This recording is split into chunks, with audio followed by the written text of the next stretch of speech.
la ilaha illallah wa asyhadu anna Muhammadan abduhu wa rasuluh.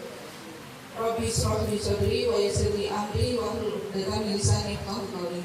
Penghormatan saya yang pertama-tama kepada kepala sekolah, lalu Bapak Ibu wakil kepala sekolah, Bapak Ibu kepala jurusan, dan rekan-rekan guru yang sangat saya banggakan. Terima kasih banyak sudah bisa berhadir di acara diseminasi budaya positif yang akan disampaikan oleh saya, Lia Amalia Nurina, dan rekan saya Zainab Tudar.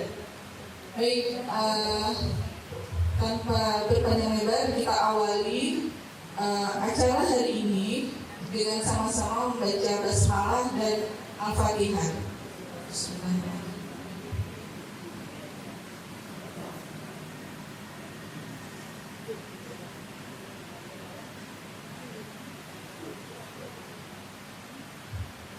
Baik, untuk selanjutnya penyampaian materi akan disampaikan oleh Ibu Zainab Tudar. Waktu dan tempat saya persilahkan. Oke, assalamualaikum warahmatullahi wabarakatuh. Hamdan syukurillah, salatan wassalaman ala rasulillah wa ala alihi wa sahbihi ajma'in. Puji syukur kepada Allah Subhanahu wa Ta'ala yang senantiasa masih memberikan kita kesehatan dan kekuatan sehingga kita masih bisa berhadir di sekolah kita yang tercinta ini.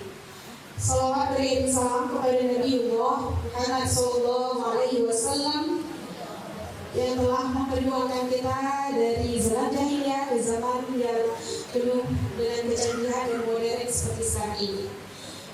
Yang terhormat Bapak Kesek, yang mewakili Bapak Kajur, Kabeng, Kaleb, dan yang tersayang dan yang tercinta rekan-rekan kami, Bapak Ibu guru hebat yang sedang berjuangan di SMKN 1 Loksmawe. Baiklah, pada hari ini saya Zainab Tudar dan Ibu Lia Amalia akan mendiseminasikan atau mengimbaskan materi yang telah kami pelajari di modul 1.4, yaitu budaya positif.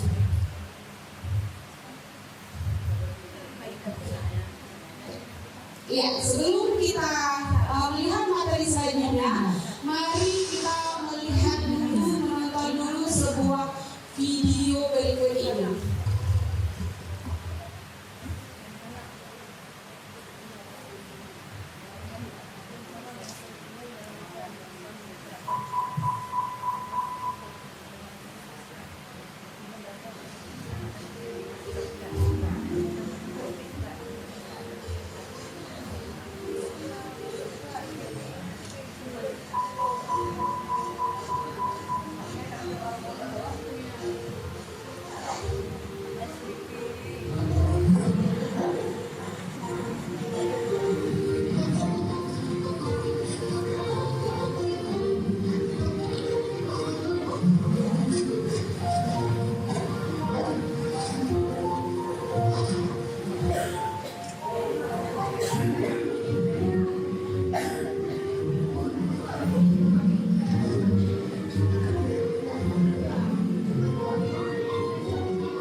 Oke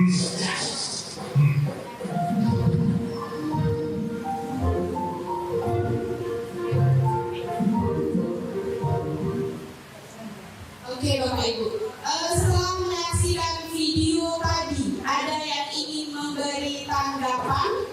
Apa nilai moral atau pesan yang disampaikan oleh video tadi yang ingin disampaikan? Baik, Bu Juli, silakan ke depan. Ibu silakan ke depan. Iya.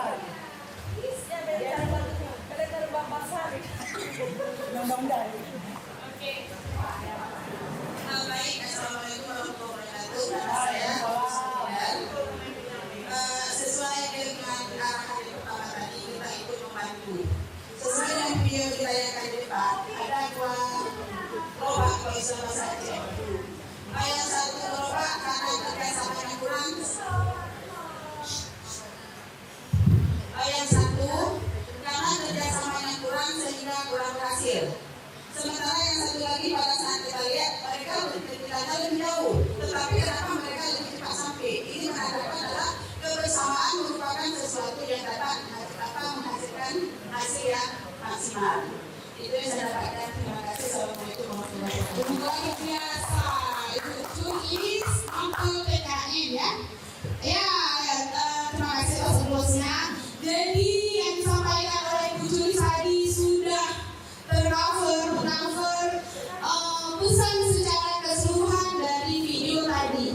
Itu sebenarnya menyiaskan dengan keadaan realita di tempat kita sendiri. Nah, kenapa kita bisa alhamdulillah sudah berhasil sejauh ini dengan adanya kolaborasi, interaksi, saling menghargai dan menghargai potensi yang ada di diri kita, sehingga kita bisa bersama-sama meluncur ke depan dengan baik. Nah, tantangannya adalah kita untuk tetap mempertahankan dan terus meningkatkan kerjasama itu. Dan kami yakin kita di sini pasti bisa menjadi lebih baik setiap harinya. Next, Bu ya. Nah, untuk video tadi relate berhubungan dengan visi kita. Nah, di sini mari sama-sama kita melihat lagi visi sekolah kita SMKN 1 Losmawe, yaitu Ibu Prima. Tolong saya dibaca. Visi SMK Negeri 1 Losmawe menjadi sekolah menengah kejuruan berbasis industri yang mewujudkan insan kompeten, kerja, dan berwirausaha serta berprofil pelajar Pancasila. Iya, terima kasih banyak. Dari sini visi yang kita rumuskan bersama dengan kepala sekolah, dengan manajemen sekolah sudah holistik. Dalam arti sudah menyeluruh. Di sini sudah afektifnya, di sini sudah kognitifnya, dan juga sudah ke prakteknya, ya. Jadi di sini juga sudah include karakternya, yaitu di sini dia berprofil pelajar Pancasila. Dan tentunya ini sesuai dengan apa yang diharapkan dalam KURMA, Kurikulum Merdeka. Oke, next. Nah, mari kita lihat tujuan pendidikan. Kalau berbicara pendidikan, selalu tidak jauh dari tokoh pendidikan Indonesia, yaitu semuanya pasti kenal. Siapakah beliau? Oke, Bapak kita Ki Hajar Dewantara atau biasa disebut dengan Kang Hadi. Nah, menurut Kang Hadi, pendidikan adalah menuntut segala kodrat yang ada pada anak agar mereka dapat mencapai keselamatan dan kebahagiaan yang setinggi-tingginya, baik sebagai dirinya pribadi atau sebagai dirinya dalam anggota masyarakat. Nah, fokus di sini apa? Ada 2 poin fokusnya. Jadi pendidikan itu tujuan akhirnya adalah membentuk anak agar dia menjadi insan yang selamat dan bahagia. Ya, baik untuk dirinya secara pribadi maupun posisi dia di lingkungan sosial. Guru ini menjadi sarana untuk mencapai tujuan tersebut. Oleh karena itu, profesi kita alhamdulillah disebut sebagai salah satu profesi yang sangat mulia. Semua profesi mulia, ya, cuma ini kita lebih holistik semua. Ya, jadi anak bukan hanya terampil untuk dirinya sendiri, tapi ketika dia juga berada di suatu lingkungan masyarakat tempat dia tinggal atau tempat dia beraktivitas. Oke, next video. Nah, sebagai seorang pendidik kita harus bagaimana sih? Yang pertama, memahami tujuan pembelajaran. Menuntun murid sesuai kodratnya. Jadi tujuan pembelajaran sudah kita bahas. Nah, apa saja kodrat diri anak? Ya, jadi di sini ada dua kodrat secara garis besarnya, yaitu kodrat alam dan kodrat zaman. Nah, kodrat alam di sini adalah berhubungan dengan tempat, lingkungan. Kita di sini di SMKN 1 Lok Semanggi, mayoritas anak-anak kita itu berasal dari daerah mana, Bapak Ibu?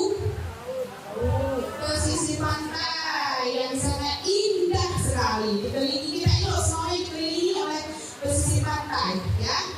Kemudian kita harus mempertimbangkan apa sih yang dibutuhkan oleh mereka. Pembelajaran yang bagaimana ya kontekstual dengan mereka. Itu menjadi pertimbangan kita. Kemudian kodrat yang kedua itu kodrat zaman. Berbicara tentang zaman berarti berhubungan dengan waktu dan teknologi yang bagus sekali. Mau tidak mau teknologi telah menguasai sekarang, ya. Jadi kalau saya bilang saya pribadi misalnya saya tidak mau biar aja, tidak apa-apa. Kita tidak boleh menggunakan prinsip-prinsip kita sebagai seorang guru, tapi penggunaan teknologi itu adalah tuntutan yang harus biar kita bisa masuk ke dunia anak. Kita guru yang bisa membimbing, memfasilitasi anak agar perkembangan teknologi tadi itu diarahkan ke arah yang positif. Nah, kita tidak bisa lari dari zaman. Kita dulu hanya menggunakan surat, menulis surat. Sekarang anak-anak tidak mengenal lagi bahan stem, perangko. Kemudian di sini ada email. Bahkan lihatlah perkembangan media sosial sekarang ini. Kalau kita tidak mengikutinya, bukan berarti kita harus mengikuti hal-hal yang maaf dalam tanda kutip, semoga ada positif negatifnya. Kita bisa memanfaatkan sarana itu. Nah, untuk apa? Biar lebih ngena gitu dengan siswa. Itu dia tadi seperti yang kita dapatkan kemarin, itu adalah contoh dari perkembangan teknologi. Kenapa kita harus belajar itu? Dengan menggunakan MicroPen kemarin, Microslide, kemudian Microslide, Canva, dan lain-lainnya. Pembelajaran akan menjadi semakin menarik dan semakin kontekstual dengan perkembangan zaman. Oke, next please. Nah, memahami karakter murid ini sudah diikuti tadi. Nah, ini sudah lebih ke pendekatan lagi, ya. Jadi di sini ke karakternya, pribadinya, lebih mendalam lagi psikologinya. Oke, next ya. Berpihak pada murid dengan menerapkan pembelajaran berpusat pada murid. Dengan kita tadi mempertimbangkan hal-hal poin sebelumnya, maka kita pasti akan menghasilkan pembelajaran yang berpusat atau berpihak pada murid. Oke, next. Nah, ini dia yang akan kita bahas hari ini dengan judul besarnya adalah budaya positif. Mendengar budaya positif tentunya bukan hal yang asing bagi kita guru. Budaya positif. Di sini budaya positif di sekolah yaitu nilai dan kebiasaan positif di sekolah yang berpihak pada murid, yang tujuannya agar mereka dapat berkembang menjadi pribadi yang religius, kritis, penuh hormat, dan bertanggung jawab sesuai dengan profil pelajar Pancasila. Jika budaya positif ini bisa diterapkan dengan baik, maka akan sangat mendukung untuk terwujudnya tujuan pendidikan kita tadi, dan lebih spesifik lagi mewujudkan visi sekolah kita SMKN 1 Lok Semanggi. Dari mana budaya positif itu dihasilkan? Next ya. kita lihat dulu di sini. Untuk mencapai budaya positif ada beberapa prinsip utamanya. Yang pertama yaitu adanya perubahan paradigma belajar. Kemudian adanya disiplin positif. Selanjutnya akan ada nilai-nilai kebajikan yang akan kita sosialisasikan kepada murid. Kemudian kebutuhan dasar manusia, motivasi perilaku manusia, keyakinan kelas, posisi kontrol guru, dan segitiga restitusi. Nah, apa itu paradigma? Perubahan paradigma belajar. Kita lihat menurut teori William Glasser dalam kontrol teori, dia mengatakan bahwa semua perilaku memiliki tujuan. Begitu kalau kita lihat ke anak-anak, ke murid, apa yang dilakukan oleh murid itu ada tujuannya. Bukan serta-merta saja, menurut si William Glasser. Kemudian, penguatan positif atau bujukan adalah bentuk-bentuk kontrol. Ya, penguatan positif itu guru pasti selalu memberikan penguatan positif. Contohnya ibu-ibu, bapak. Contoh penguatan positif ketika kita melaksanakan pembelajaran atau ketika kita menghargai anak-anak. Iya, bagus sekali. Ya, kalau dalam bahasa Aceh kami, well done, excellent, gitu ya. Oke, next. Menggunakan kritik, dan rasa bersalah untuk mengontrol murid menuju pada identitas gagal. Ini kebalikannya. Ya, menggunakan kritik, kita mengkritik siswa dan memberikan dia label yang tidak baik, yang kita memberikan label yang salah ke dia, maka itu kita mewujudkan identitas gagal atau murid tersebut. Contohnya, Pak Nazar selalu ada tukang tidur ya. Iya, walaupun tukang tidur di kelas, tapi guru jangan malah melabel. Tambah kali diberi label oleh kita. Berarti itu kita membentuk karakter Pak Nazar untuk menuju identitas gagal. Karena pendataan itu kan sugesti, ya. Oke, next. Perilaku memaksa tidak akan efektif untuk jangka waktu panjang dan semua hubungan permusuhan akan terbentuk. Jangan paksakan keinginan kita kepada murid.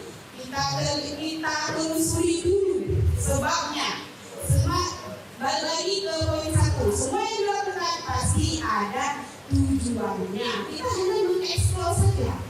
Mengapa bisa begini? Selanjutnya kita serahkan ke muridnya. Oke, next. Nah, teori stimulus respon berubah menjadi teori kontrol. Ini dia perubahan yang dimaksud tadi. Jadi, kalau stimulus respon itu anak-anak nggak tahu. Positif, negatif, dan ini nggak tahu. Kita yang kontrol, kita yang memberi stimulus anak-anak respon aja. Kalau kamu nggak salah berarti nggak boleh masuk ke kelas 15 menit. Kalau kamu lupa bawa ini berarti pulang. Anak-anak akan terstimulus sendiri ya, karena sudah kita biasakan. Seperti anak kita di rumah juga. Kalau misalnya dia melakukan ini, maka konsekuensinya ini akan terstimulus ya. Dan responnya mereka yang berikan. Nah, bagaimana sih paradigma perubahannya? Di sini kita menggunakan teori kontrol saja, yaitu realitas atau kebutuhan anak itu berbeda. Kalau di teori stimulus respon, semua anak itu sama. Sementara seharusnya setiap murid itu berbeda kebutuhannya. Kemudian saya baca yang di kanan aja ya. Kemudian setiap orang memiliki gambaran berbeda. Setiap individu itu unik dan tidak bisa disamakan. Jangan pernah menyamakan satu murid dengan murid yang lainnya atau membandingkan. Di rumah pun seperti itu, ya. Kemudian kita berusaha memahami pandangan orang lain tentang dunia. Pandangan saya berbeda dengan pandangan Bapak Ibu tentunya. Sama seperti visi diri kita pasti berbeda. Apakah kita harus bermusuhan? Apakah kita tidak bisa berteman? Tentunya visi kita yang berbeda itu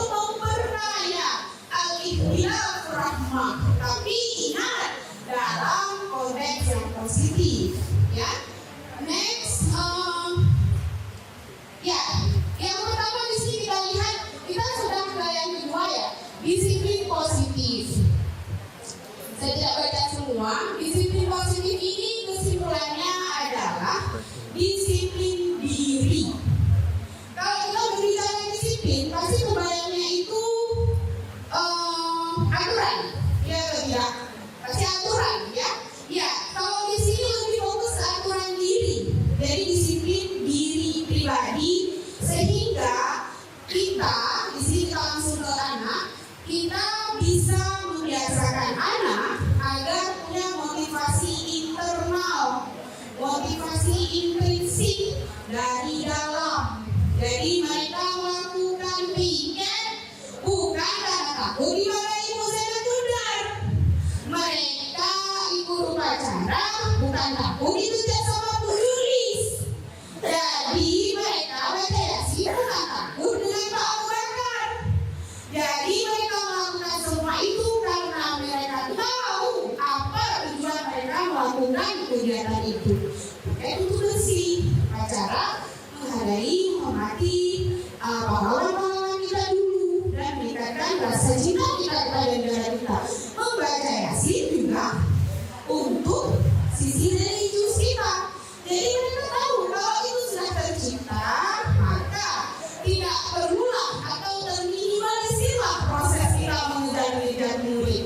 Ini idealisnya Bapak Ibu ya. Oke, kita berbicara yang idealis sekarang ya. Oke, next ya. Nah, nilai-nilai kebajikan. Nilai-nilai kebajikan ini adalah nilai-nilai universal yang bisa diterapkan di seluruh dunia, bukan hanya di sekolah kita saja. Yaitu di sini mencakup, ini boleh ditambah nilai-nilai kebajikannya. Ini hanya contoh saja, ya. Yang pertama nilai religius, nilai tanggung jawab, mandiri, menghargai, kejujuran, kebersihan, kerjasama. Next ya. Nah, sekarang kita berbicara tentang kebutuhan dasar manusia. Jadi, menurut slide yang depan ada berapa kebutuhan manusia yang harus dipenuhi? Ada 5, ya bagus sekali gue. Ada 5 kebutuhan dasar yang harus dipenuhi oleh manusia dan juga tentunya oleh murid-murid kita. Yang pertama ada di situ, next, udah di situ dulu. Bertahan hidup. Ada nggak Bapak Ibu kita yang tidak perlu bertahan hidup? Frustasi ya, mau bunuh diri. Itu dari segi ininya, tapi ya itu berarti sudah melenceng dari wajarannya. Kalau kita yang masih normal ini pasti bertahan hidup. Contoh bertahan hidup apa ya Bapak Ibu? Iya, pasti kenapa banyak ibunya makan minum dulu ya. Kayaknya kalau nggak ada rumah mewah, kalau memang kita belum sanggup beli mobil, belum sanggup jalan-jalan ke luar negeri, nggak apa-apa. Tapi kalau makan minum ini, jam 10 aja nggak ada snack nanti terserah. Udah turun daya tahan hidupnya. Ya, oke. Jadi bertahan hidup ini adalah satu-satunya kebutuhan dasar manusia yang bersifat fisiologis, fisik, ya. Jadi dia berhubungan dengan fisik kita. Dia di situ, coba next dulu ya, biar sekalian. Iya, jadi di sini kebutuhan bertahan hidupnya seperti yang sudah Bapak Ibu sebutkan. Saya juga refleks menulisnya pertama adalah makan dan minum, ya. Kemudian yang kedua adalah tempat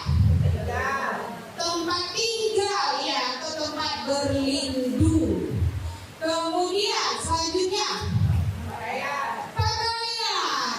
pakaian saja yang disebutkan. Ada disebutkan pakaian baru, mewah dan branded kan? Tidak, ya, pakaian saja. Nah, jadi sekarang kadang-kadang kita mengejar branded tapi lupa dengan kebutuhan pokok yang lainnya.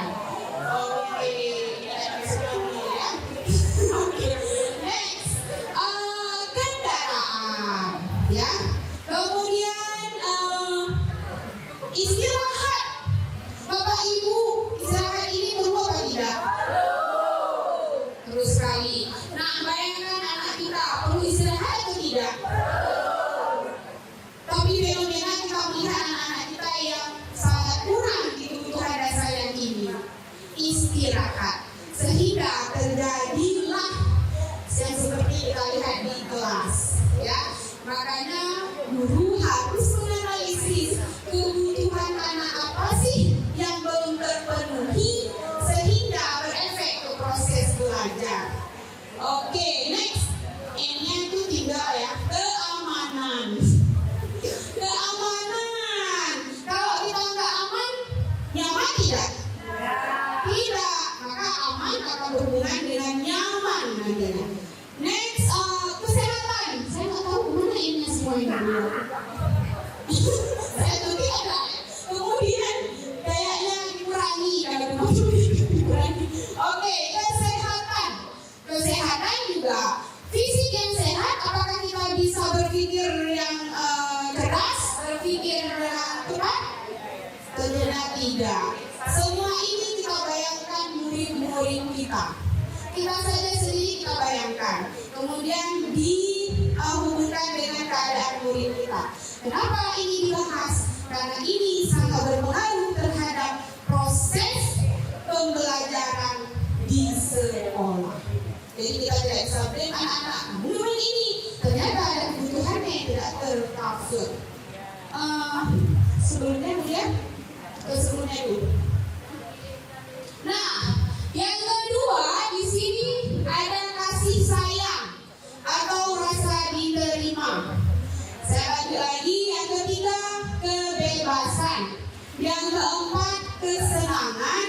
Dan yang terakhir penguasaan atau kemampuan. Ya. Yang keempat ini berhubungan dengan psikologis. Kalau yang tadi bersifat fisik, bertahan hidup. Yang keempat ini bersifat psikologis. Ya, next ya. Next lagi. Ya, kebutuhan kasih sayang atau rasa diterima. Di sini, di ruang ini, bagaimana perasaan kita kalau kita tidak diterima kehadiran kita? Sedih, kesel, kalau itu masih level menengah ke atas ya. Ada lagi yang lebih mengiris hati, depresi, merasa saya ini tidak berharga, saya tidak dibutuhkan, saya memang nggak perlu di sini karena saya kacau ada di dalam ini. Ya, saya nggak bisa selalu minta apa gitu, atau saya selalu dianggap tidak ada di sini. Itulah penyakit dia, gitu ya.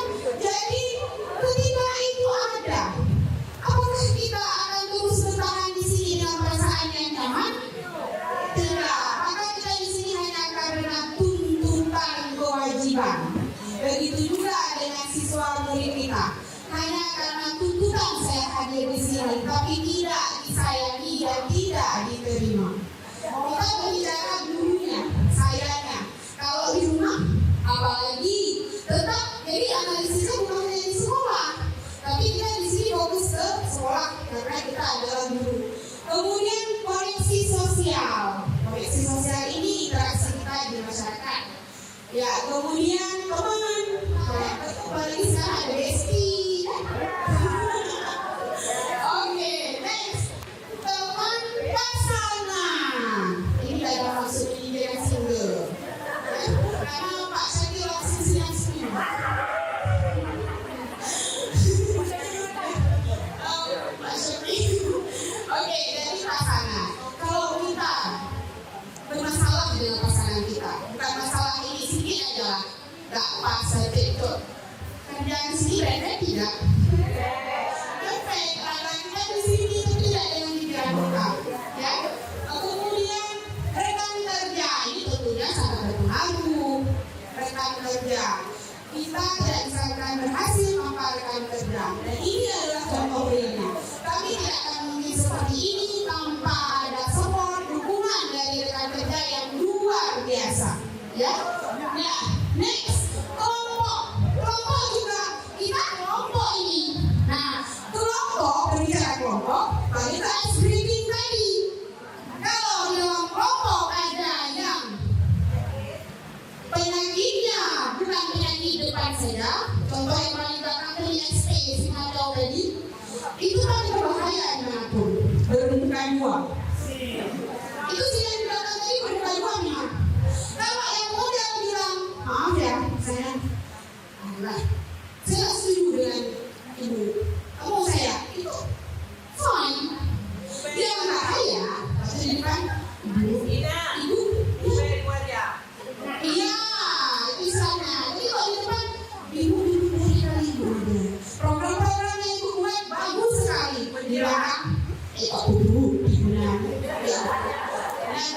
anak-anak kita yang Indonesia itulah yang berbahaya. Ya, oke, next. Ketulusan ini makanya kita di sini dan bersifat psikologis. Akan nampak dengan sendirinya ketulusan. Saya melihat wajah yang tulus di Bapak Ibu untuk membantu kami di sini. Terima kasih ya. Oke, next. Penguasaan. Penguasaan di sini maksudnya bukan berkuasa untuk berkuasa ini kemampuan maksudnya. Setiap orang punya kemampuan kan? Setiap orang punya potensi. Ya, kalau kita lihat ke bidang background pendidikan kita saja, contohnya saya misalnya, saya punya kemampuan di bahasa Inggris. Saya mau orang mengakui itu bukan mengakui itu, saya bagus sekali ya, bukan. Diterima dari itu saja sudah pengakuan. Sikap dari rekan-rekan kita, tempat kita bekerja itu menerima kita dengan baik, itu sudah pengakuan. Bukan pengakuan di sini harus diucapkan, harus dikasih contoh, bukan. Jadi di sini, dan kemudian guru Dana misalnya, ya, apakah guru Dana tidak mampu, tidak ahli bahasa Inggris, kemampuan apa? Di bidang apa Bu Dana? Mengerti, saya nggak ngerti. Ngerti kalau baca aja, ya. Jadi tidak ada yang tidak mampu. Begitu juga dengan murid kita, itu berbicara, mempraktekannya sungguh luar biasa. Disitulah lahir ya pembelajaran berdiferensiasi di kurikulum merdeka. Di setiap anak tidak bisa diperlakukan sama, baik nanti dari isi, ya dari isi konten dan produk. Tidak bisa semua anak-anak disuruh bicara di depan, bisa pingsan keluar dengan dingin. Bagi yang tidak punya potensi di bagian itu, apakah yang tidak pintar? Tidak, suruh dia yang bagian bukan presentasi di depan dengan produk yang lain luar biasa. Belum tentu yang di depan dari bisa. Ya, oke. Kemudian apa sih di sini komponen? Terampil, berprestasi, diakui, didengar, harga diri dan berpengaruh. Berpengaruh di sini skalanya sangat dengan bayangkan yang besar. Berpengaruh itu artinya kita ada arti. Bagi walaupun bagi pribadi yang lain kita ada arti. Tidak mesti harus tinggi dulu baru berpengaruh. Dan kita terutama kita misalnya orang tua berpengaruh ke siapa? Kalau di rumah anak kita di rumah. Kalau di guru kalau di sekolah tentunya guru berpengaruh untuk anak-anak didik kita atau murid kita. Oke, selanjutnya diakui udah oke. Ini udah ya selanjutnya kebebasan. Kebebasan ini mencakup membuat pilihan, kebebasan bergerak, mencoba-coba, eksplorasi hal baru. Jadi di sini kita bebas tidak dikekang, tapi dalam tanda kutip dalam hal yang positif. Ini budaya positif, disiplin positif. Ya, next ya. Ya, ini yang terakhir ya, yang kelima, kebutuhan kesenangan. Ternyata kita memang perlu senang. Jangan dilihat asik healing aja ke demon. Statusnya healing aja, ya. Ternyata kesenangan ini memang kebutuhan dasar kita manusia. Anak-anak seperti itu juga. Bayangkan yang anak-anak libur pun mereka tidak bisa menikmati bekerja dengan faktor background ekonomi keluarganya ataupun keadaan orang tuanya ya. Udah sehari-hari gak senang, waktu liburan pun gak senang, mak lihat guru pun bukan menyenangkan dan kemudian di mana-mana tidak senang. Apakah bisa terserap? Minimal gak terserap dulu, apakah bisa senang dia di kelas? Tidak. Kesenangan bisa didapat dengan apa? Kalau di sini humor, canda, tapi dalam tanda kutip tidak berlebihan. Canda itu kan nggak mesti harus terlalu ya. Humor itu nggak mesti berbahaya itu enggak ya. Kemudian ada juga orang canda nggak senyum saya. Makanya canda kita nggak tahu udah bercanda gitu ya. Ya jadi jangan berani kalau humor itu yang berbahaya. Kemudian selanjutnya bermain. Di situ kebetulan itu kan gambar hanya visualisasi saja. Bermain di situ kita ada anak TK. Nah, apakah anak SMK harus fasilitasi seperti di TK Maluku saya di depan? Agak menarik lagi bagi mereka, ya. Jadi bermain di sini sesuai dengan level juga, ya. Kemudian bergembira, senang, banyak cara, termasuk rekreasi Bapak Ibu itu bagian memenuhi kebutuhan dasar hidup untuk senang, bahagia dan bergembira. Ya, selanjutnya antusias juga bentuk dari kesenangan, ya. Kemudian ada di sini senyum dan tertawa, maka perbanyaklah senyum, ya. Ya, senyum juga menjadi bisa sedekah yang sangat ringan sehari-hari, tidak perlu modal, ya. Ya, jadi mari sama-sama kita harus senang menjadi guru, terutama guru di SMKN 1 Lok Senawi, ya. Jadi next, habis ya. Nah, demikian saja bagian dari saya. Semoga Bapak Ibu senang mendengarkan saya, ya. Karena selanjutnya akan dilanjutkan oleh Bu Lia Amalia dan akan mungkin lebih ke contoh-contoh prakteknya di sekolah, ya. Kalau saya tadi memang bagiannya lebih banyak ke teori, ya. Oke, terima kasih atas perhatian Bapak Ibu. Terima kasih atas kerjasamanya. Masya Allah, jazakumullahu khairan. Ya, Allah yang dapat membalasnya. Semoga ini bermanfaat bagi diri saya, bagi Bapak Ibu, bagi sekolah kita, dan tentunya bagi murid-murid kita. Billahi taufiq wal hidayah. Assalamualaikum warahmatullahi wabarakatuh. Selanjutnya dilanjutkan oleh Lia Amalia. Kepada Ibu Lia Amalia, silakan.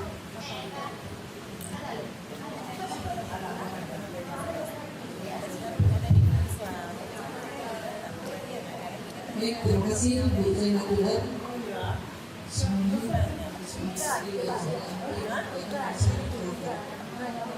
Masih semangat Bapak Ibu. Saya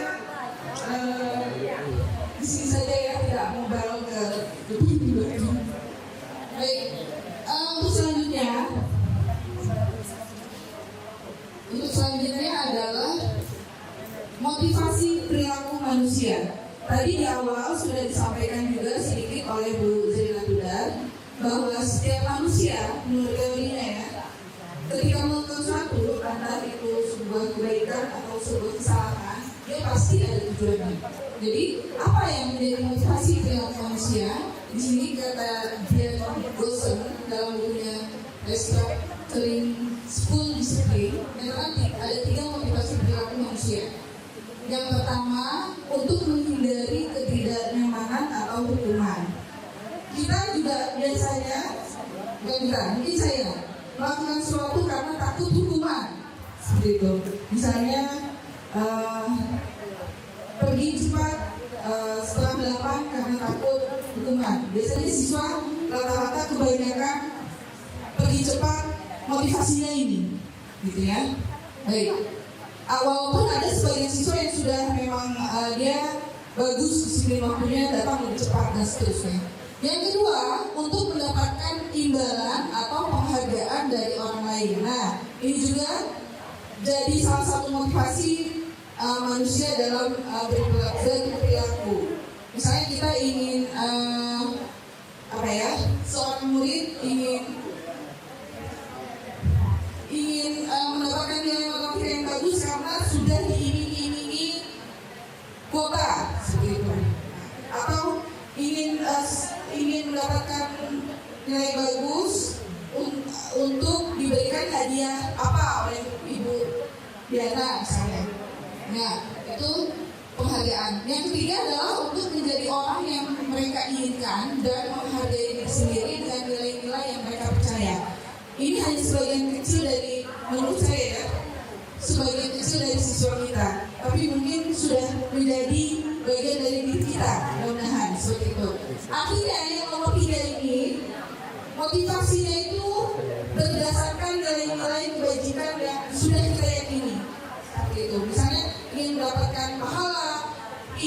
sesuai aturan, ingin berdasarkan nilai-nilai moral dan kebajikan, Mak. Ya. Baik. Nah, yang selanjutnya adalah keyakinan kelas.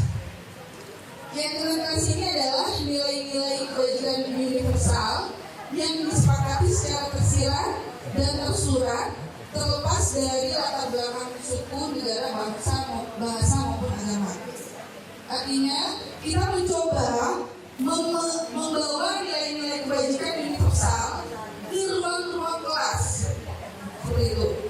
Ya, anak-anak sudah tahu tuh apa arti gotong royong, apa arti kerjasama, apa arti jujur, apa arti banyak lagi nilai-nilai kebajikan yang lain. Ya, kita bawa nilai-nilai itu ke dalam kelas. Lalu selanjutnya menekankan pada keyakinan seseorang sehingga lebih memotivasi seseorang dari dalam. Setelah membawa nilai-nilai kebajikan itu, kita sebaiknya membuat mereka bisa termotivasi dalam diri sendiri untuk mengikuti nilai-nilai tadi, menjunjung tinggi nilai-nilai tadi, gitu ya. Ini agak susah, tapi bisa. Yang ketiga, murid-murid mendengarkan dan memahami arti sesungguhnya tentang peraturan-peraturan yang diberikan. Apa nilai-nilai kebajikan di balik peraturan tersebut? Jadi maksudnya kita bersama dengan murid-murid di kelas membuat kalau sama ini kan kita menyebutnya aturan kelas atau kontrak belajar dan lain-lain, gitu ya bahasanya. Nah, kalau di sini lebih kepada keyakinan kelas namanya. Artinya, mari kita sama-sama lah, gitu ya contohnya. Mari saya juga belum praktekkan. Ini rencananya di satu kita dua. Semangat. Jadi kita sama-sama dengan siswa menyepakati apa saja yang ingin kita taati dan apa konsekuensinya, seperti itu. Misalnya yang sudah saya buat ini tugas sebenarnya. Setiap anggota kelas harus berdoa sebelum belajar dan hadir di kelas tepat pada waktunya. Nah, setiap anggota kelas menjaga kebersihan dan keamanan kelas. Setiap anggota kelas harus belajar dan mengerjakan tugas. Dan seterusnya dan seterusnya. Jadi mungkin ide mereka banyak tuh, gitu kan? Nanti kita kelompokkan. Misalnya yang boleh, ya, diskusi atau boleh diskusi nggak Bu? Boleh nanti. Itu sudah masuk ke dalam setiap anggota kelas perlu bersopan dan saling menghargai, seperti itu. Perlu belajar dan mengerjakan tugas dan lain-lain. Jadi kesepakatan itu kita ajak anak-anak, tidak perlu banyak, cukup 5 atau 6 poin. Yang penting mereka bisa ingat sepanjang hayat. Jadi ketika mereka melakukan kesalahan, hilaf, kita tanyakan, keyakinan kelas mana yang kalian langgar, seperti itu. Assalamualaikum warahmatullahi wabarakatuh. Waalaikumsalam warahmatullahi wabarakatuh. Good morning, everybody. Good morning. Okay, how are you? I'm fine. Thank you. I'm fine too, thank you. Okay, baiklah anak-anak. Hari ini kita akan membuat keyakinan kelas.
ide-ide kalian akan kita terapkan untuk keyakinan di kelas kita.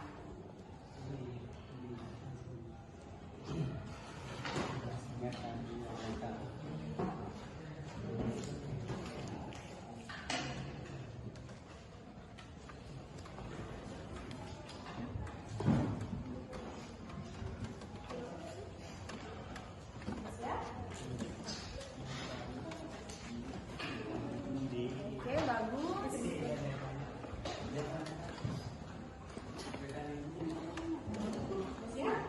Sekarang silakan ditempel ke depan stick note-nya atau post-it-nya, silakan ditempel ke depan biar kita lihat sama-sama.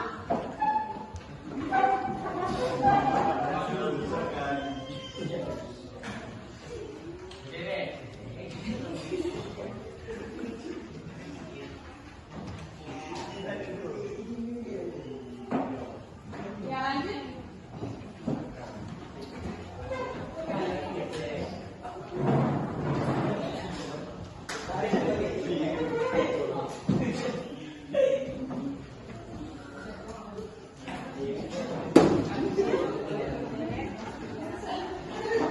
Ya, selanjutnya silakan.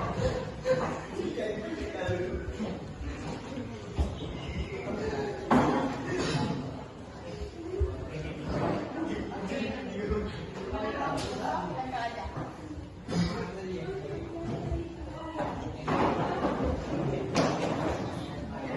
Oke.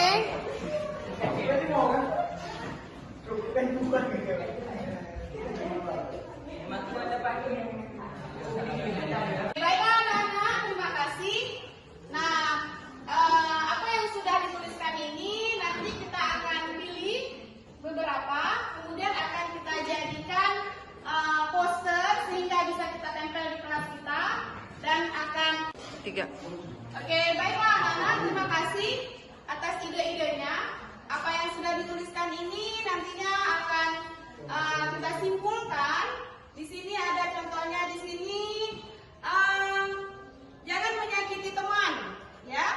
Hadir tepat waktu, kemudian mengerjakan tugas yang diberikan oleh guru, dan juga di sini mengenai kebersihan tiket sebelum mulai belajar.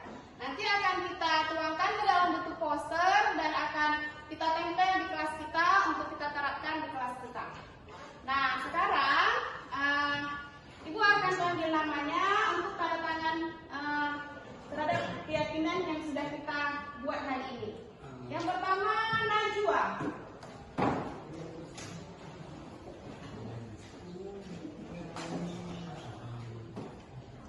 Oke, terima kasih.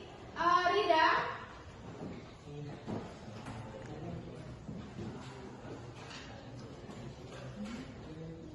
Terima kasih. Abdul Akil Azizi.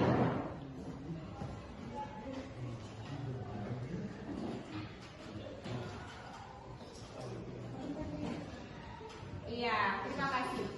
Nah, demikianlah keyakinan kelas kita akan segera kita wujudkan. Nah, terima kasih atas kerjasamanya hari ini.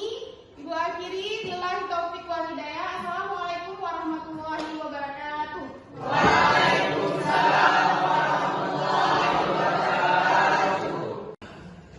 Assalamualaikum warahmatullahi wabarakatuh.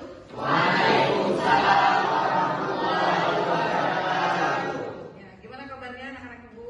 Baik. Ya, di tahun ajaran yang baru ini kita akan awali dengan membuat keyakinan kelas. Apa itu keyakinan kelas? Keyakinan kelas adalah aturan-aturan yang akan kita buat bersama dan akan kita sepakati bersama yang nantinya akan kita terapkan di kelas kita. Seperti itu. Apa saja isinya? Adalah nilai-nilai kebajikan.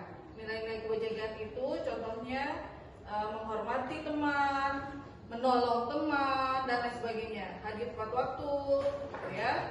Nah, hari ini Ibu akan membagikan sticky note yang akan kalian isi keyakinan kelas apa yang ingin kita lakukan bersama di kelas, ya. Silahkan Isi dituliskan di atas kitab ini. Berapa?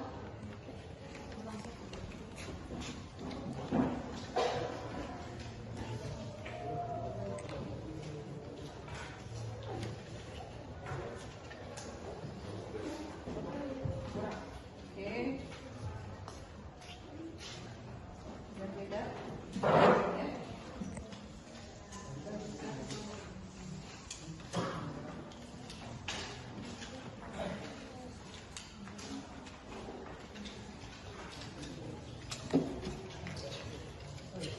Silahkan dituliskan keyakinan kelasnya di post-it yang sudah dibagikan.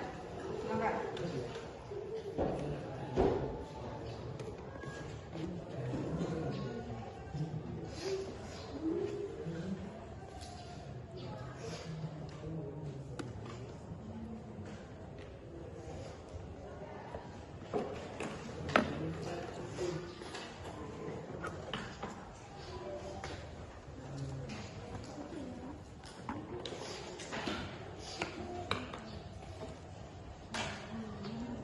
Ya, kalau sudah sepertinya sudah selesai, silakan ditempelkan di atas karton yang sudah disediakan di depan. Silakan, Nak.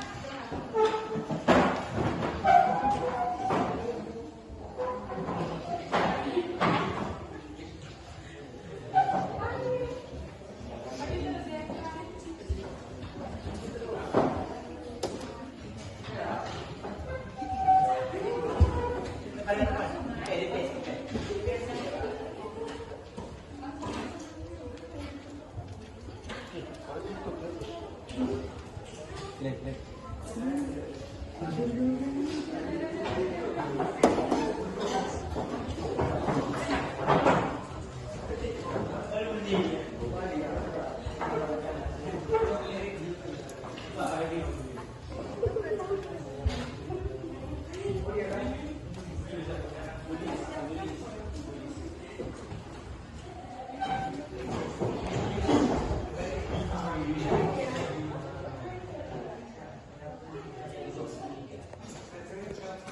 Terima kasih sudah menuliskan dan menempelkan keyakinan kelas yang sudah kita lakukan bersama-sama.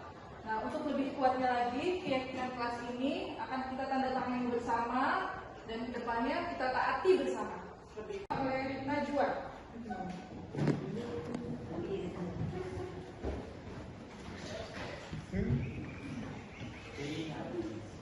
Yang kedua, Rida.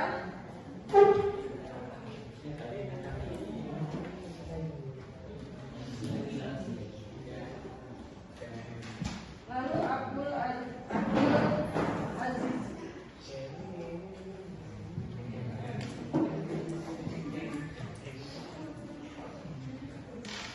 Ya, terima kasih semuanya. Untuk selanjutnya, mudah-mudahan keyakinan kelas ini dapat dengan konsisten kita laksanakan dan dengan penuh keikhlasan. Ya, harus ikhlas ya. Terima kasih. Ibu akhiri untuk hari ini. Assalamualaikum warahmatullahi wabarakatuh.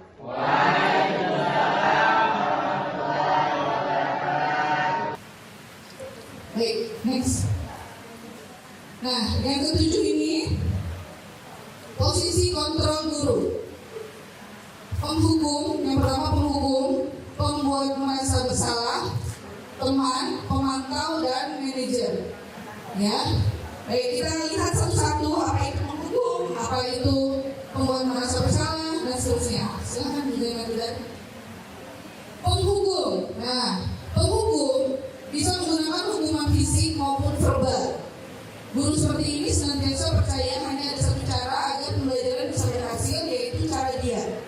Gitu ya. Biasanya kata-kata yang keluar adalah patuhi aturan saya atau awas. Gitu ya. Saya ya. Yang kedua, pasti selalu yang terakhir selesai. Gitu ya. Maksudnya, ya tugasnya selalu yang terakhir. Ini terakhir ya, ini dari kerjakan. Kamu selalu saja salah. Lalu yang terakhir, terlambat lagi, pasti terlambat lagi, selalu dapat terlambat. Kapan bisa datang tepat waktu? Ya, saya doakan ini. Next.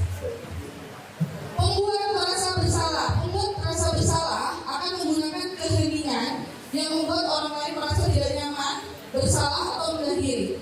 Jadi kalau tadi notasi suaranya tinggi, pemukul. Kalau pembuat merasa bersalah, suaranya lemah lembut, tapi menyedihkan bagi lawan bicaranya.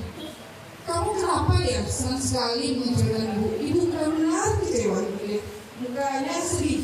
Jadi si anak tuh merasa sangat bersalah. Gimana coba kalau orang tua kamu tahu kamu berbuat begini? Baik, masih banyak contoh lainnya. Yang ketiga, posisi teman. Posisi teman pada guru bisa negatif ataupun positif. Positif di sini berupa hubungan baik yang terjalin antara guru dan murid. Hal negatif dari posisi teman adalah bila suatu saat guru tersebut tidak membantu, maka murid akan kecewa. Jadi percakapannya lebih santai biasanya, lalu menggunakan bahasa yang kurang formal dan seperti teman lah gitu ya. Ayolah, ayo bantulah demi bapak ya. Gitu. Atau silakan lagi. Ya sudah, kali ini tidak apa-apa, nanti bantu bereskan. Nah, ketika gurunya ini tidak ada, dia berbuat kesalahan sama, dia merasa tidak ada teman yang membantunya, seperti itu.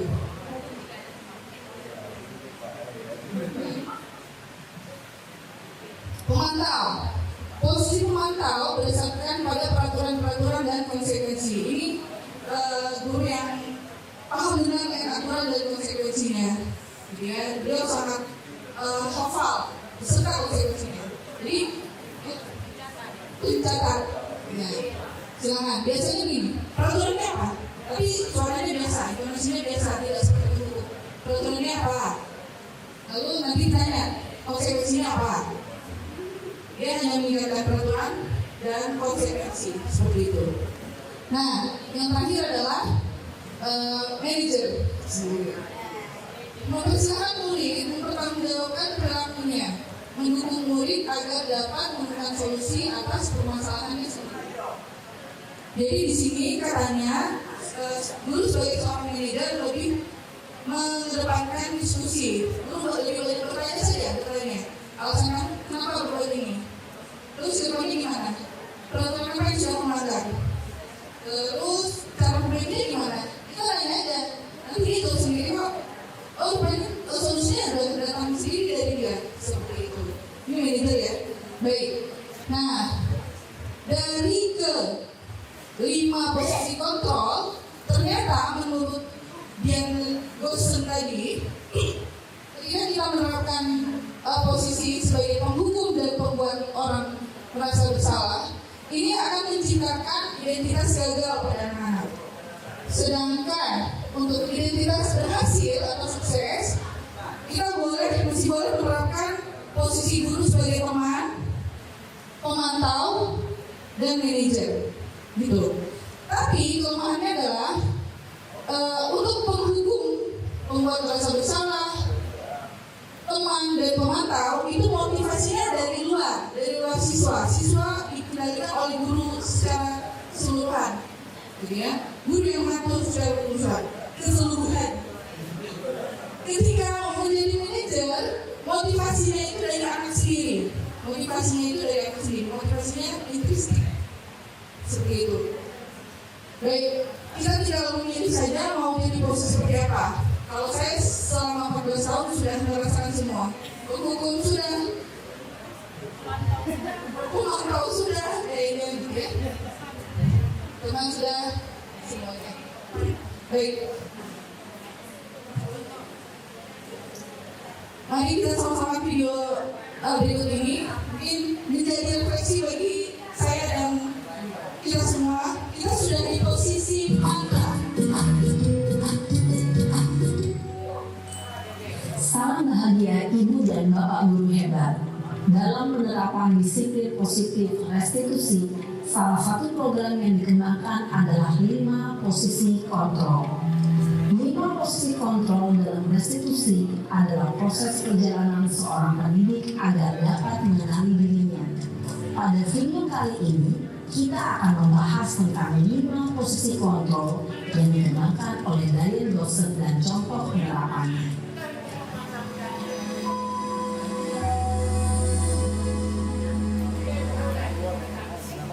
5 posisi kontrol itu adalah 1. Posisi menghukum. 2. Posisi membuat merasa bersalah. 3.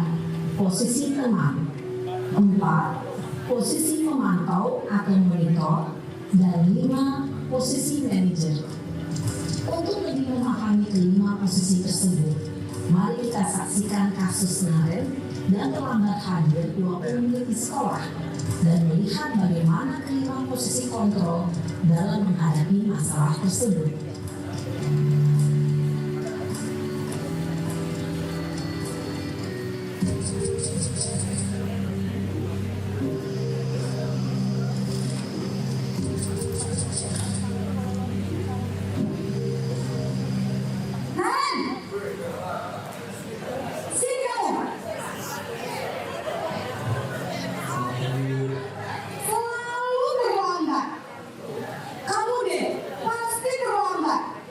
Maaf Bu, saya Apa coba? Alasan kamu apa lagi? Kapan sih kamu jadi terlambat? Malas sekali ya kamu jadi anak. saya Dasar pemalas. Gak kapok-kapok sih kamu. Sudah berapa kali terlambat? Sana, kamu keliling lapangan basket 2 kali. kenapa saya harus keliling lapangan basket Bu? Kenapa? Kamu malah ibu. Berani-beraninya jawab. Sudah terlambat, masih berani jawab pula. Sekarang, keliling lapangan basket 5 kali sekalian. Biar kapok. Cepat. Pergi sama lapangan basket. Posisi menghukum biasanya berbicara dengan nada tinggi, menghardik, menunjuk-nunjuk, menyakiti, dan menyindir. Hukuman bisa berupa fisik maupun psikis.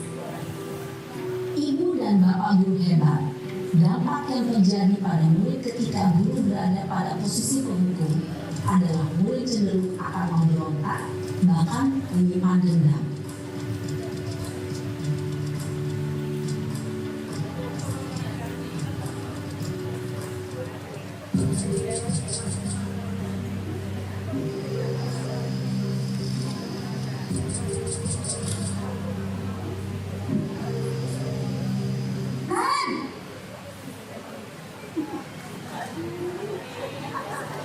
Selamat pagi Bu. Naren, kamu kenapa terlambat lagi, nak? Ya Tuhan, Naren. Kamu senang ya bikin ibu susah ya? Kalau kamu terlambat lagi, nanti ibu yang ditegur sama kepala sekolah, nak. Bisa ibu tidak bisa membela kamu. Gimana ini? Maaf Bu, Gusti Naren. Kamu suka ya kalau ibu ditegur sama kepala sekolah? Terus, sekarang ibu harus tulis apa yang di buku absen? Ini kamu sudah sering terlambat loh. Ibu harus apa coba? maaf Bu, maaf sekali. Ya sudah, lain kali jangan bikin ibu susah lagi nak ya. Ibu tidak akan apa lagi kalau kamu begini terus. Bisa jantungan kalau ibu ditegur sama kepala sekolah. Sana cepat kelas. Maaf ya Bu, maaf sekali. Posisi pembuat rasa bersalah berbicara dengan nada tenang, cenderung lembut, namun kata-kata yang diutarakan membuat murid merasa menjadi orang yang gagal, memandang buruk dirinya sendiri, merasa tidak berharga, dan tidak sanggup membahagiakan orang lain. Ketika guru mengambil posisi pembuat rasa bersalah, murid akan menganggap dirinya yang bersalah dan ia akan menyimpan emosi negatif tersebut di dalam dirinya.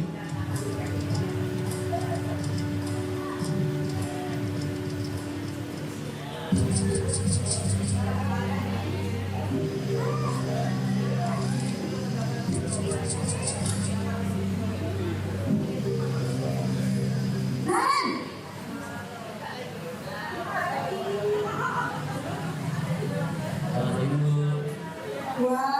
sudah jadi apa ini nak? Selamat pagi ya sayang. Iya Bu, habis ibu saya udah ngomongin saya Bu. Kamu malah menyalahkan ibu kamu. Kamu bukannya apa-apa paling kencang. Kali larinya lebih kencang lagi ya. Biar gak terlambat lagi. Bikin seneng ibu. Demi ibu. Bisa kan? Bisa Bu. Ya sudah sana sekolah. Ibu beresin urusan absen kamu. Kamu ini ada-ada saja. Dalam posisi teman, guru berbicara dengan nada suara ramah, akrab, cenderung bersinggah gurau untuk menjaga suasana tetap santai. Murid akan merasa senang, aman, dan akrab dengan guru. Identitas yang tercipta adalah identitas sukses atau berhasil. Namun, perlu diingat, karena ini masih dorongan eksternal, maka ada faktor ketergantungan dari murid kepada orang tertentu. Di sini, guru absennya, sehingga di lain waktu, murid bisa berperilaku baik, namun hanya kepada orang-orang tertentu saja.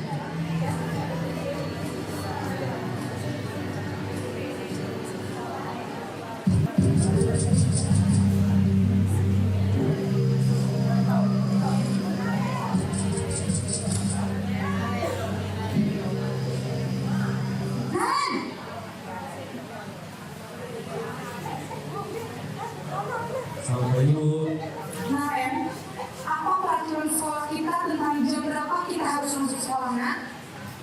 Kita harus di sekolah jam 7 Bu. Iya betul, sekarang sudah jam 7.20. Kalian sudah tahu konsekuensinya jika terlambat hadir? Paham Bu, saya harus tinggal kelas pas jam istirahat selama 20 menit. Iya benar, konsekuensinya demikian. Jadi nanti jam 9.30 pas istirahat, kamu harus tinggal di kelas, kerjakan tugas tambahan untuk ketertinggalan kamu, ya? Baik Bu. Posisi pemantau mengandalkan penghitungan atau data untuk mengontrol murid. Guru mengarahkan murid berdasarkan peraturan dan konsekuensi. Seorang pemantau menunjukkan bahasa tubuh dan ekspresi wajah yang datar dan cenderung formal.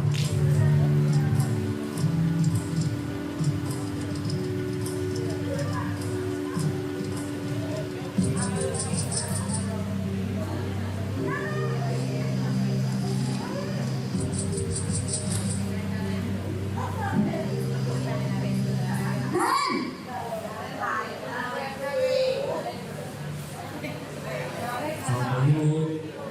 Selamat pagi, Naren. Maaf Bu, saya terlambat.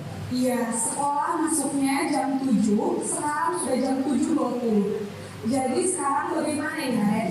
Maaf Bu, saya lupa setel alarm saya semalam. Baiklah, menurut kamu, keyakinan sekolah yang mana yang perlu kamu tingkatkan? Menghargai diri sendiri dan orang lain mungkin ya Bu. Setuju. Jadi, apakah Naren meyakini prinsip saling menghormati tersebut? Iya Bu, saya meyakininya. Apakah Naren bersedia memperbaiki masalah keterlambatan ini? Bersedia Bu. Bagaimana kalau akan memperbaiki masalah keterlambatan ini? Saya akan coba untuk tidak lupa menyetel alarm saya Bu. Baik, kalau Naren mau menyetel alarm di rumah, ada orang yang kira-kira bisa bantu mengingatkan tidak? Ada Bu, kakak saya, Kak Emma. Ada lagi selain Kak Emma? Selain Kak Emma, ada ibu saya. Baik, jadi yang mengingatkan Naren adalah Kak Emma dan ibu kamu ya? Kira-kira akan mulai saya alarm kapan nih, Naren? Setelah pulang sekolah, akan segera saya aktifkan. Baik, jadi Naren akan setel alarm untuk bangun besok pagi dan akan diingatkan oleh kakak dan ibunda Naren ya. Ada lagi yang mungkin perlu dilakukan Naren agar tidak terlambat bangun lagi. Tidak ada Bu. Baik, Naren. Terima kasih untuk kerjasama kamu. Sekarang kamu perlu kembali ke kelas untuk belajar. Baik Bu, terima kasih. Posisi manajer adalah posisi kontrol yang disarankan untuk membimbing murid memiliki sikap disiplin yang positif, yaitu murid yang mandiri, bertanggung jawab, dan dapat memecahkan masalah. Tujuan dari posisi ini adalah agar murid dapat berefleksi atas tindakannya. Guru akan dengan tulus memberikan pertanyaan-pertanyaan bermakna, sehingga membuat murid dapat belajar dari kesalahannya dan mencari sebuah solusi untuk menyelesaikannya. Ibu dan Bapak guru hebat, setelah mengamati adegan kelima posisi kontrol tadi, kira-kira posisi mana yang paling ideal? Posisi mana yang dapat menunjang motivasi intrinsik murid? Ya, tentu posisi manajer. Posisi ini memang posisi ideal yang ingin dituju setiap pendidik. Pada posisi inilah, guru dapat menerapkan disiplin positif dan berpihak pada murid, yang memerdekakan murid. Perjalanan seorang pendidik tentunya tidak mudah untuk sampai pada posisi seorang manajer. Namun, tujuan kita pasti, yaitu menciptakan murid-murid yang mandiri, merdeka, dan bertanggung jawab. Semoga penggambaran 5 posisi kontrol yang telah diperlihatkan ini dapat menjadi ajang refleksi bagi kita semua, agar dapat terus mengasah dan menerapkan disiplin positif yang memerdekakan murid. Mari terus berlatih dan bersemangat. Selamat menerapkan. Salam dan bahagia Ibu dan Bapak guru hebat. Ya, saya ingin bertanya kepada Bapak Ibu, mohon tanggapannya. Jadi selama belasan tahun Bapak Ibu mendidik, mungkin baru puluhan tahun atau mungkin baru hitungan tahun, kira-kira sepanjang ingatan Bapak Ibu, posisi yang mana yang dominan atau pernah ada dominan Bapak Ibu lakukan untuk mengatasi anak? Silakan tanggapannya Bapak Ibu.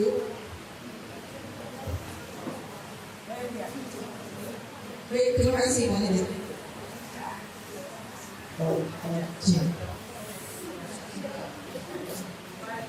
Bismillahirrahmanirrahim. Assalamualaikum warahmatullahi wabarakatuh. Alhamdulillah, 5 posisi kontrol yang sudah kita dengarkan sama-sama. Sebenarnya pada diri kita masing-masing ada 5 posisi kontrol tersebut. Cuma tergantung kitanya ada di posisi mana. Tetapi untuk modul 1.4 ini pada yang positif menekankan kita kepada posisi manajer. Jadi manajer itu bukan hanya seorang yang tinggi. Kita semua ini adalah manajer bagi peserta didik kita. Itu yang perlu ditanamkan kepada Bapak Ibu semuanya. Posisi kita di sini semua adalah manajer di dalam kelas dan di dalam keluarga masing-masing. Artinya kita mengeluarkan pertanyaan-pertanyaan pemantik, pertanyaan-pertanyaan yang bisa ada solusi. Kalau saya pribadi dari 5 itu, saya selama saya mengajar di sini lebih kepada posisi teman. Artinya saya lebih kepada pendekatan, tidak di posisi manajer. Makanya Bapak Ibu, saran saya adalah ikuti guru penggerak. Masuk dan mendaftarlah sebagai guru penggerak. Ilmu yang didapat itu sungguh luar biasa Bapak Ibu. Bukan karena posisi saya sudah mendaftar, bukan. Tetapi ilmu yang didapat di sana adalah bisa kita terapkan dalam pembelajaran sehari-hari Bapak Ibu. Tidak memandang usia muda dan tua. Yang penting ada niat Bapak Ibu. Ada niat untuk terus belajar, meningkatkan kompetensi diri. Nah, jadi saran saya adalah Bapak Ibu yang belum, mohon daftar guru gerak untuk angkatan berikutnya. Mungkin itu dari saya melihat, untuk saya lebih kepada posisi teman, karena saya memang masih muda dan sering bersahabat dengan teman-teman, siswa, rekan sejawat, dan lain sebagainya. Insya Allah saya akan coba meningkatkan ke potensi manajer. Sekian, assalamualaikum Luar warahmatullahi biasa, wabarakatuh. di applause untuk Pak Azhar. Baik, terima kasih banyak Pak Azhar. Nah, harapan saya tanggapan dari Bapak Ibu yang lain yang bukan alumni Grup Penggerak. Boleh Bu bisa. Ya, terima kasih. Assalamualaikum warahmatullahi wabarakatuh. Mungkin seperti yang Bapak Ibu lihat, kalau dilihat harapan saya seperti apa? Ya, ada yang mengatakan saya itu lemah lembut, saya itu penyayang. Ada yang mengatakan saya itu tegas. Tapi sejujurnya saya katakan bahwa saya ini adalah seorang karakter yang mungkin lebih pada tegas. Mungkin hanya secara fisik aja yang kelihatannya ya mungkin saya lembut dan penyayang. Tapi itu menyertai Bapak Ibu. Nah, berhubungan dengan posisi kontrol, terus terang saya menempatkan sesuatu kontrol saya kepada siswa saya itu tergantung suasana. Pada saat saya memperlakukan siswa saya yang saya harus terikat dengan peraturan sekolah pada saat anak terlambat masuk sekolah dari pintu gerbang, karena saya juga di situ juga terikat dengan aturan sekolah.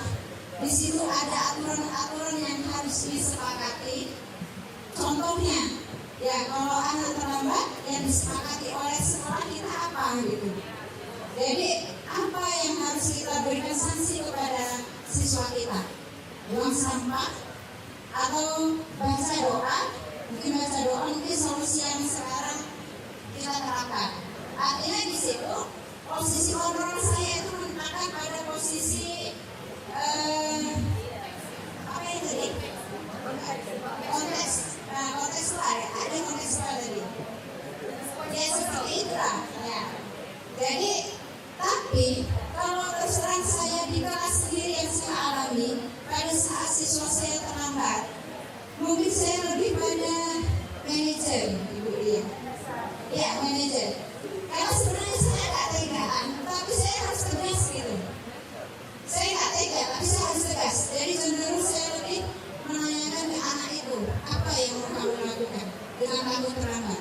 Tapi alhamdulillah ada satu orang yang lumayan berubah, ya lumayan berubah. Sebenarnya posisi kontrol saya sebagai guru berapa tahun, hampir 20 tahun saya di SMA 1 ini, semuanya sudah saya coba. Nah, tapi saya lebih menemukan ketenangan pada saat saya memperlakukan anak saya, pada saat kontrol saya itu seperti manajer. Saya nggak berbeban apa-apa, ya, karena di situ saya malah melihat perubahan si anak ini tadi. Akhirnya besok pada saat dia terlambat, dia sudah merasa bersalah sendiri.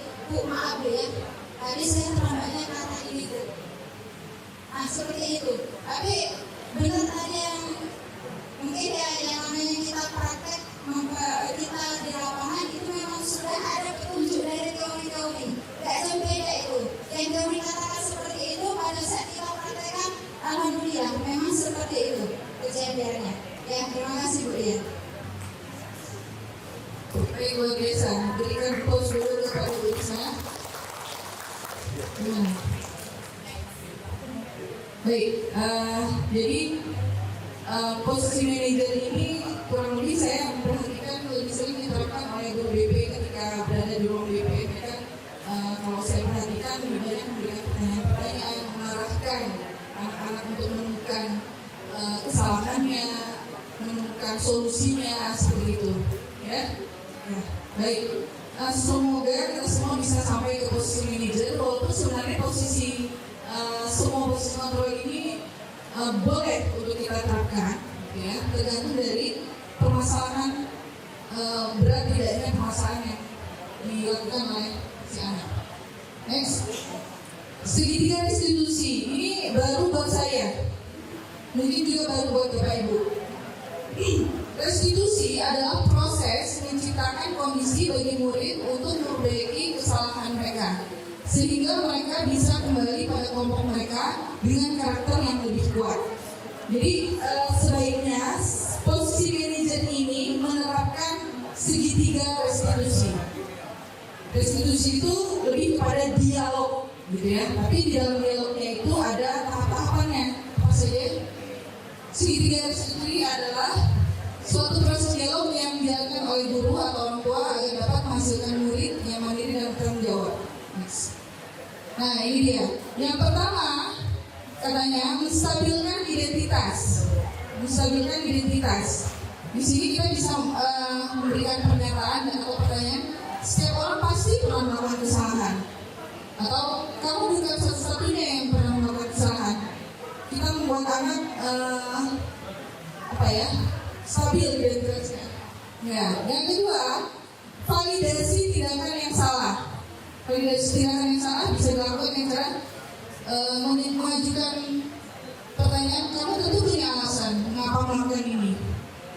Ada cara yang lebih efektif untuk mendapatkan apa yang kamu butuhkan. Karena biasanya siswa itu melakukan kesalahan pasti ada motifnya. Tapi kita tanya, bisa nggak? Misalnya gini, dia tujuan tidur karena ngantuk. Bisa nggak dengan cara lain biar tidak ngantuk? Biar dia cari solusi gimana ngantuk. Yang ketiga, menanyakan keyakinan. Keyakinan kelas apa yang sudah kita sepakati? Tidak hanya keyakinan kelas ya, tapi bisa juga keyakinan sekolah. Mohon maaf tadi, saya hanya fokus ke keyakinan kelas.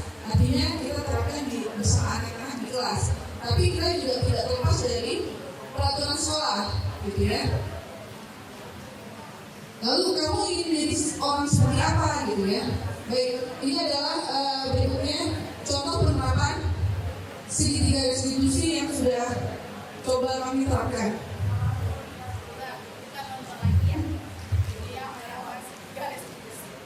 Ini karena tugas.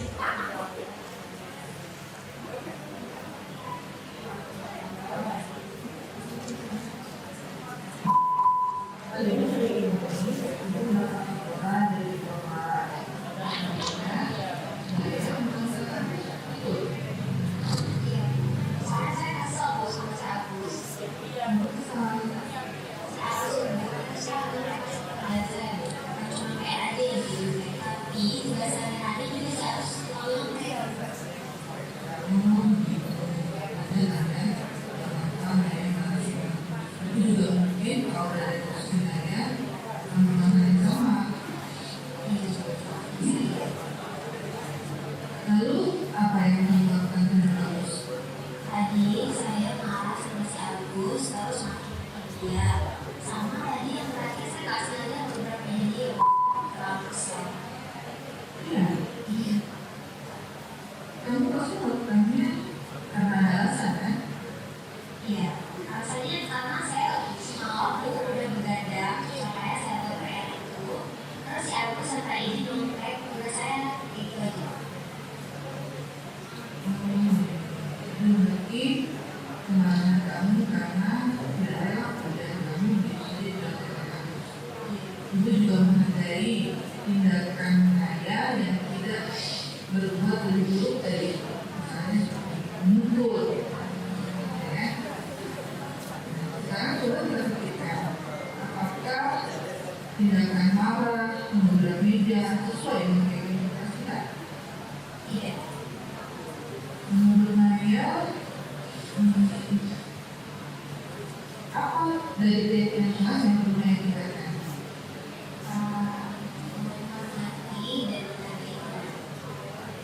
Menghormati dan menghargai iman menurut saya penting buat saya. Kalau penting, kira-kira Naya mau nggak berbagi kesalahan tadi? Gimana caranya? Saya akan menjadi kesalahan saya dan tidak berulang lagi. Dan jika hal itu terjadi lagi, esok harinya dulu saya akan melakukan pada dulu pelajaran yang ada atau Bagus ya, itu sangat menghargai kesadaran saya dan kemauan untuk memiliki kesalahan. kasih. Sama-sama ya, terima kasih juga untuk karena berbagi kelas ya.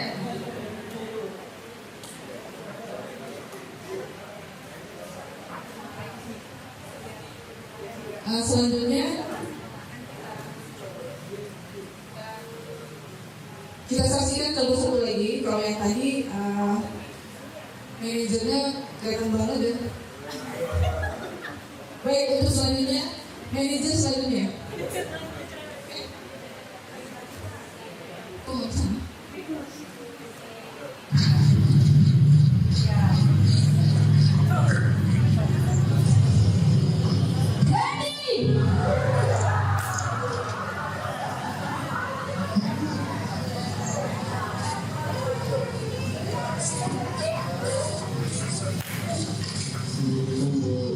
Salam ya, Andi.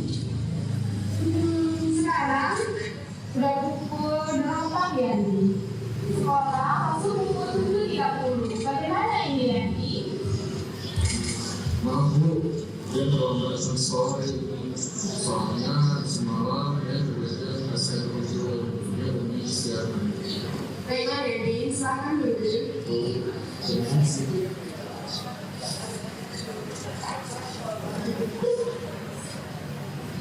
Baiklah Yandi, menurut Yandi, keterlambatan Yandi tadi, maka keyakinan kelas mana yang harus kita tingkatkan? Menurut pribadi, keyakinan yang ditingkatkan adalah lebih menghargai diri sendiri ke depannya serta menikmati orang lain. Bagus sekali Yandi.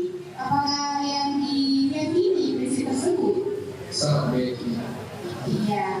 Nah, apakah Yandi bersedia memperbaiki keterlambatan ini? Saya bersedia.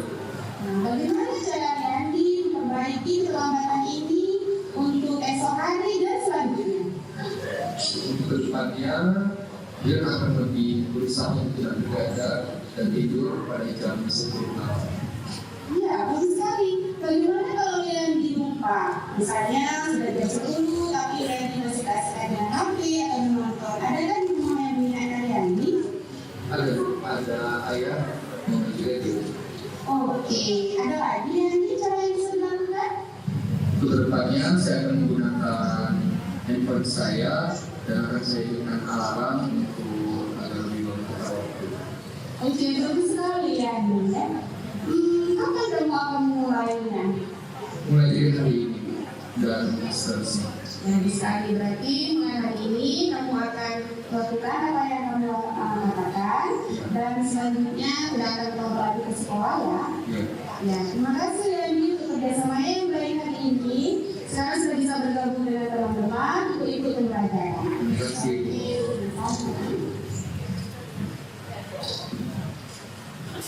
Saya masih sangat bingung dengan cara menjadi leader menyelesaikan masalah yang saya lakukan.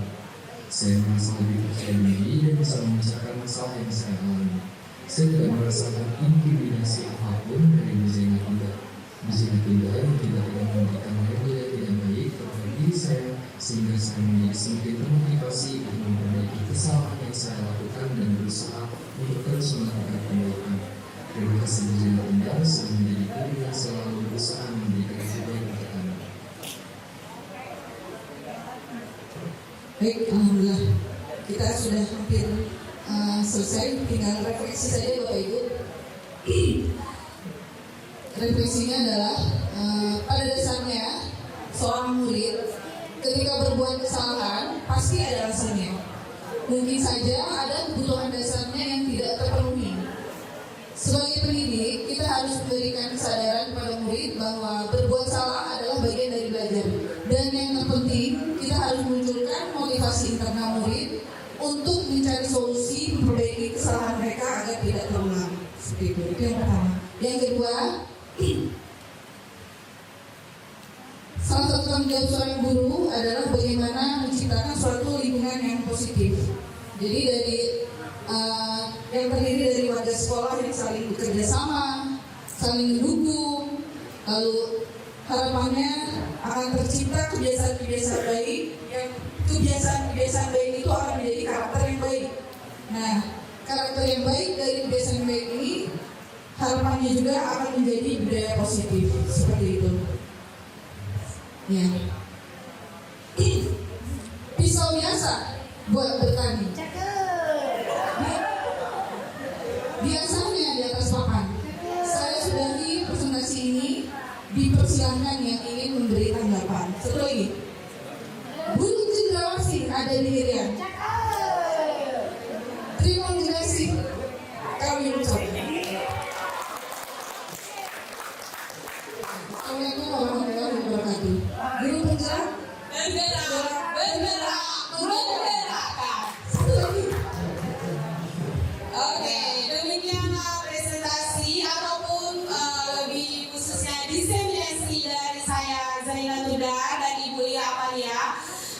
kami akan memberikan kesempatan hanya 5 menit saja untuk tanggapan, masukan maupun pertanyaan yang positif disampaikan dengan singkat, padat, dan jelas.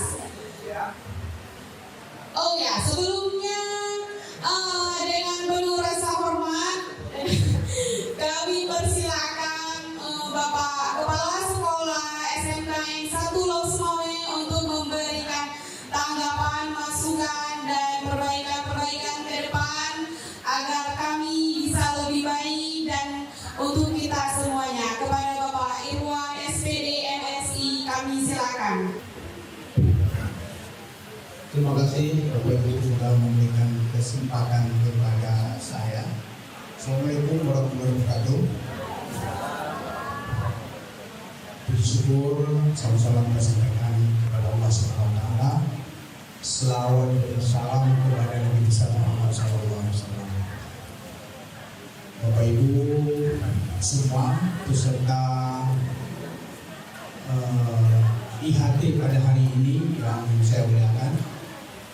Pertama sekali saya mengucapkan terima kasih banyak pada hari ini kita bisa hadir kembali di hari yang ketiga kegiatan ini, dan alhamdulillah kita bisa melaksanakan kegiatan ini pada waktu dan penuh dengan semangat, antusias, dan sampai pada hari ini kita masih mendapat semacam apresiasi dari Pak Sugeng dari Jogja, yang sekarang beliau lagi memberi materi yang sama seperti kemarin ke kita. Sekarang beliau berada di SMK Negeri 3 Losmawe.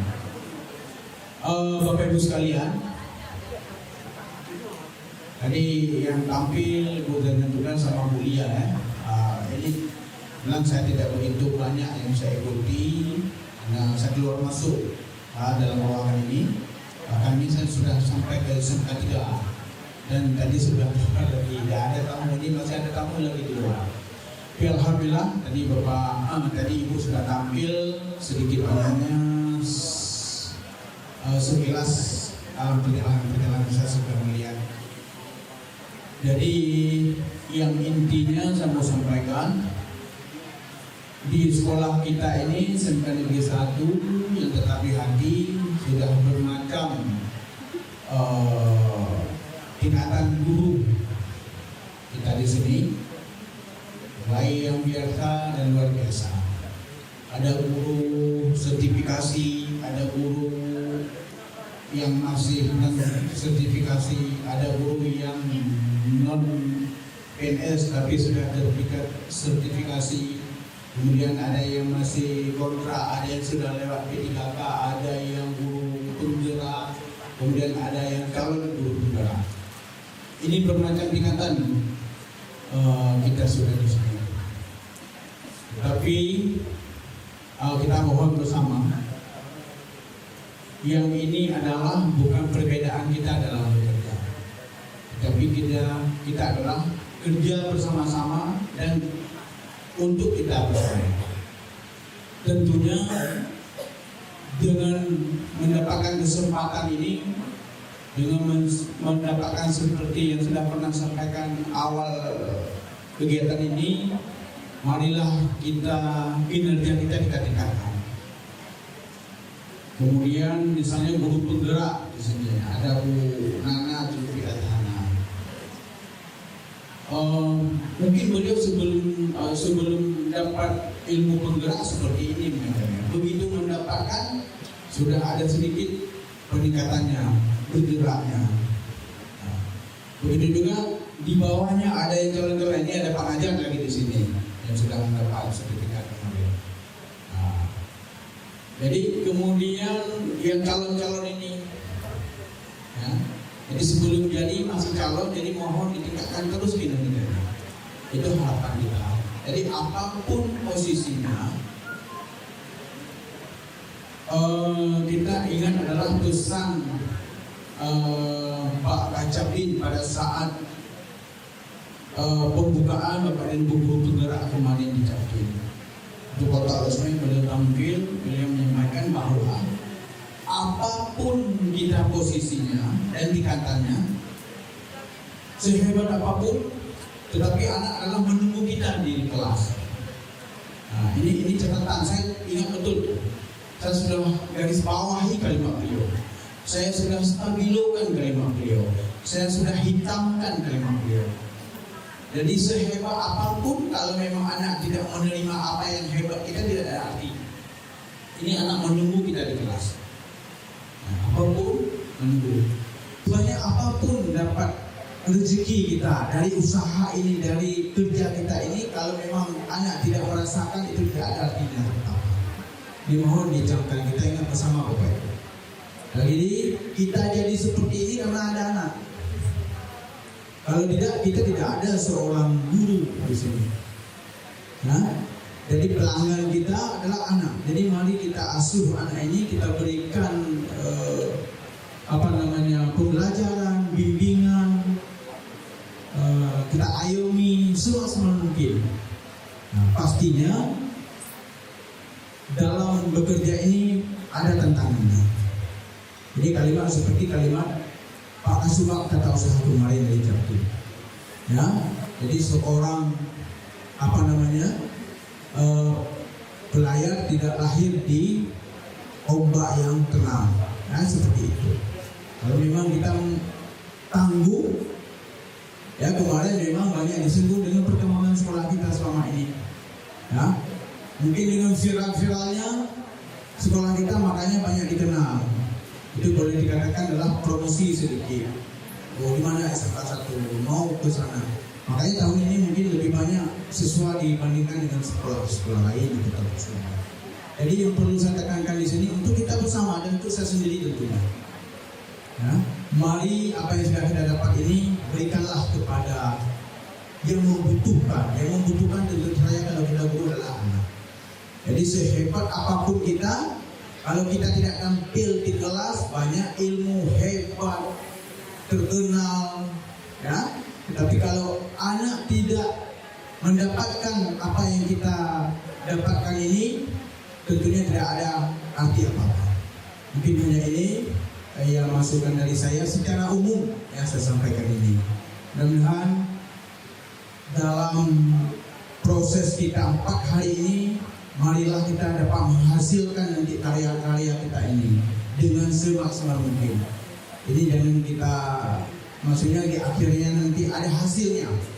Ya, masing-masing kita ada hasilnya. Kalau tidak, berarti kita rugi waktunya, kesempatannya, bahkan mungkin bisa kita kerjakan hal-hal lain yang lebih penting. Tapi kalau memang kita bisa akan hasil pada hari ini dan besok hari terakhir, insya Allah tidak sia-sia apa yang kita lakukan di ruangan ini. Sekian, Assalamualaikum warahmatullahi wabarakatuh. Terima kasih banyak Pak Irwan.